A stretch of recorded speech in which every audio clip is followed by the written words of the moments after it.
ഇത്തവണത്തെ വിജയം നമുക്കറിയാം, അത് ഒറ്റയ്ക്കല്ല BJP 272 എന്ന മാന്ത്രിക സംഖ്യയിലേക്ക് എത്തിയതെന്ന്.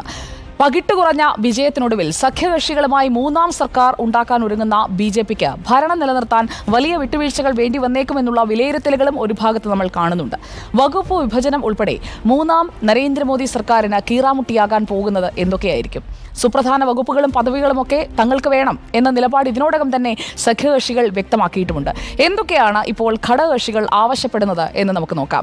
ആദ്യം JDUവിൽ നിന്ന് തന്നെ തുടങ്ങാം. JDUവിന്റെ നിതീഷ് കുമാറാണ് ഞങ്ങൾ എല്ലാ രീതിയിലും ഒപ്പം ഉണ്ടാകുമെന്ന് പ്രഖ്യാപിച്ചത്. നിതീഷ് കുമാറിന്റെ ആവശ്യങ്ങൾ എന്തൊക്കെയാണ്, JDUവിന്റെ ആവശ്യങ്ങൾ എന്തൊക്കെയാണ് എന്നതിലേക്ക് വന്നു കഴിഞ്ഞാൽ 5 ക്യാബിനറ്റ് മന്ത്രിമാരെ ഇങ്ങ് തരണം എന്നാണ് JDU പറഞ്ഞിരിക്കുന്നത്.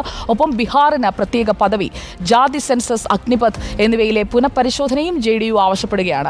അതോടൊപ്പം തന്നെ UCC ഏക സിവിൽ കോഡ് നടപ്പാക്കുന്നതിനോട് വിയോജിപ്പില്ല, പക്ഷേ അക്കാര്യത്തിൽ കൂടുതൽ ചർച്ചകൾ വേണം, ഒരു കൺസെൻസസ് ഉണ്ടാകണം എന്നാണ് JDU ആവശ്യപ്പെടുന്നത്. ഒപ്പം കേന്ദ്ര ഫണ്ട്, അടിസ്ഥാന സൗകര്യ വികസന പദ്ധതികൾ, ഇതിലൊക്കെ ബീഹാറിന് കൂടുതൽ വിഹിതം ലഭിക്കണം എന്ന ആവശ്യവും JDU മുന്നോട്ട് വയ്ക്കുന്നുണ്ട്. ഇനി TDPയിലേക്ക് വന്നാൽ, TDP ഇപ്പോൾ ആന്ധ്രാപ്രദേശിൽ സഖ്യ സർക്കാരിലേക്ക് പോവുകയാണ്. രണ്ടിടത്തും നേട്ടമാണ്. ഡബിൾ എഞ്ചിനിലേക്ക് എത്തുന്നു യഥാർത്ഥത്തിൽ TDPക്കും വേണം 5 മന്ത്രിമാരെ. അതോടൊപ്പം തന്നെ ജനസേനയുമായുള്ള സഖ്യമുണ്ട്. ജനസേനയ്ക്കും 2 മന്ത്രിമാർ എന്നുള്ളതാണ് മന്ത്രിസ്ഥാനം സംബന്ധിച്ചുള്ള ആവശ്യം.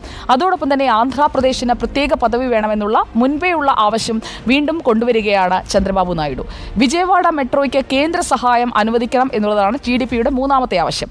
നാലാമത്തേത്, ആന്ധ്രയിലെ 7 പിന്നോക്ക ജില്ലകളുണ്ട്, അവയ്ക്ക് പ്രത്യേക സഹായം അനുവദിക്കണം. അതോടൊപ്പം തന്നെ വൈദ്യുതി സബ്സിഡി അത് അനുവദിക്കണമെന്ന ആവശ്യവും മുന്നോട്ട് വയ്ക്കുകയാണ് TDP. ഇനി LJPയിലേക്ക് വരാം. LJPയിലേക്ക് വരുമ്പോൾ ചിരാഗ് പാസ്വാന് ഒരു മന്ത്രിസ്ഥാനം എന്നുള്ളതിനപ്പുറം വലിയ ആവശ്യങ്ങളൊന്നും അവർ മുന്നോട്ട് വയ്ക്കുന്നില്ല. ജാതി സെൻസസ് നടത്തണമെന്നുള്ള ആവശ്യമുണ്ട്. ബീഹാറിന് പ്രത്യേക സാമ്പത്തിക പാക്കേജ് എന്നുള്ള ആവശ്യവുമുണ്ട്. അതായത് ചേർന്നു പോകുന്ന ആവശ്യങ്ങളാണ് JDUവും LJPയും ഉന്നയിക്കുന്നതായി നമ്മൾ കാണുന്നത്. ഇനി RLDയിലേക്ക് വന്നാൽ RLDക്കും വേണം ഒരു മന്ത്രിസ്ഥാനം.